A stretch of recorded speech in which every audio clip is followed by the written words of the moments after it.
So, tamang-tama may crab pala ako ngayon at hindi ko pala ito naluto last 2 weeks. So, tayo magluluto ng crab with tuna. Na nakita ko naman, isa sa mga vlogger na nagluto ng crab. So, of course, parang nag-crave din akong kumain ng crab. At gusto ko din matikman kung anong yung lasa talaga ng niluluto nila. So, of course, hindi natin malalaman kung anong lasa kung hindi natin gagawin at gagayahin. So, pakukuluan lang natin ng lemonade. Ang gamit nila is Sprite noon. Kaya, wala man ako yung Sprite. So, mayroon ako lemonade. It's the same taste lang naman siguro. So, lagyan lang natin ng salt at garlic at takpan na natin para pakuluan. At tayo mamitas muna tayo ng sili dahil gusto ko medyo may nangangagat sa dila ko. So, let's get 1 chili only. Kapag ikay sanay na sa maanghang ay parang something na lahat na niluluto mo ay something lacking, which is chili. At medyo matagal na rin hindi ko na-harvestan. So, babalikan kita mamaya para mag-harvest at ilagay ko din sa freezer.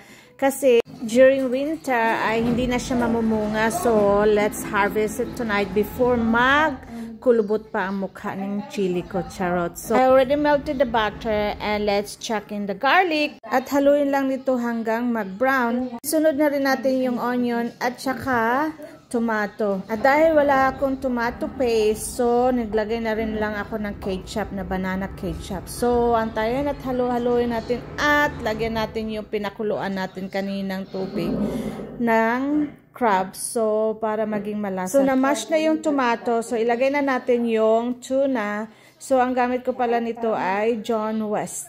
And let's chuck in and let's mix it together. Mix mo lang siya.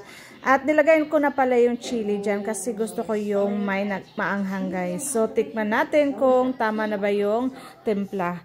Bago natin ilagay yung crab. So, for final. So, kulang pa ng salt. So, let's add salt. So, hindi ko siya dinagdagan o dinamihan kanina ng salt kasi nga baka maalat pag nilagay ko na yung tuna. So, let's put the crab now kasi it's ready.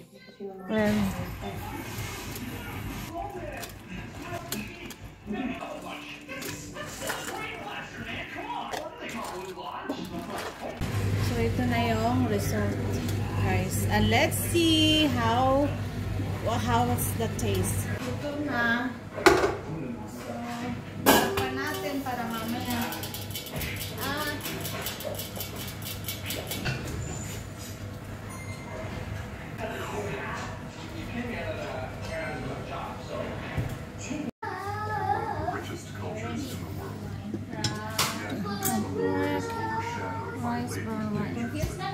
And of course, to have a balance, I always cook vegetables in every meal. At ang dalawa naman ay busy-busy sa pagpaplano ng aking boy sa birthday party daw niya. So,